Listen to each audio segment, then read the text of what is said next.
பெருமதிப்பிற்குரிய பாடகி ஜானகி அம்மா அவர்கள் காலமான செய்தி கேட்டு மிகவும் துக்கமடைந்தேன். மிகவும் அதிர்ச்சிகரமான செய்தியாக எனக்கு இருந்தது.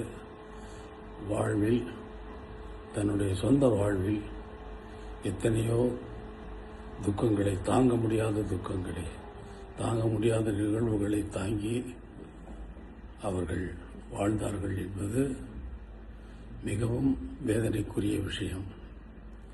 உலக கம்போசர்கள் மிகவும் மாமேதைகள். அவர்களுடைய ஒவ்வொருவருடைய வாழ்விலும் அவர்களுடைய தனிப்பட்ட வாழ்க்கை மிகவும் துக்கமானதாக இருந்திருக்கிறது என்பதுதான் இதுவரை நடந்திருக்கிறது. ஆனால் ஜானகி அம்மா அவர்கள் தன்னுடைய திறமையில் யாருக்கும் சளைத்தவர்கள் இல்லை என்பது நிரூபித்துக் கொண்டே, ஒவ்வொரு பாடலிலும் நிரூபித்துக் கொண்டே வந்திருக்கிறார். மிகவும் கடினமான உழைப்பாளி.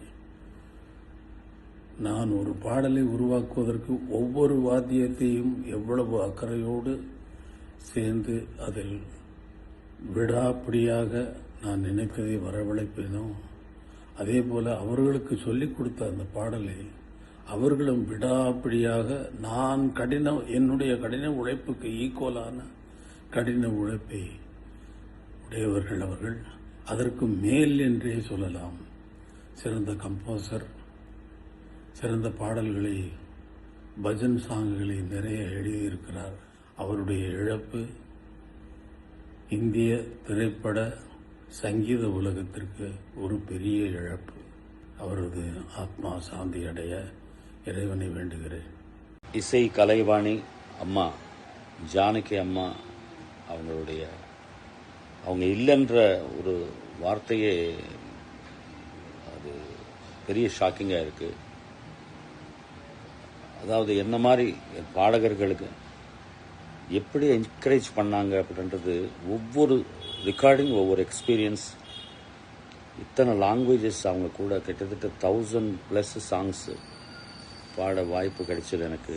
அந்த அம்மா கொடுக்குற என்கரேஜ்மெண்ட்டு, சிங்கர்ஸு அவங்க கூட பழகிற விதம், சமீபத்தில் நான் மீட் பண்ணும்போது அவங்க காட்டின அன்பு மறக்க முடியாதது. சினிமாவில் அந்த மாதிரி ஒரு கேரக்டரைசேஷன், ஒரு டிஃப்ரெண்ட் ஜோனர்ஸ் பாடிய ஒரு பெருமை ஜானகி அம்மா தான் ஈடு. அம்மா இல்லைன்றது தாங்க முடியாத ஒரு இது. அவங்க ஆன்மா சாந்தி அடைய இறைவனை வேண்டிக்கிறத தவிர நம்ம என்ன செய்ய முடியும்?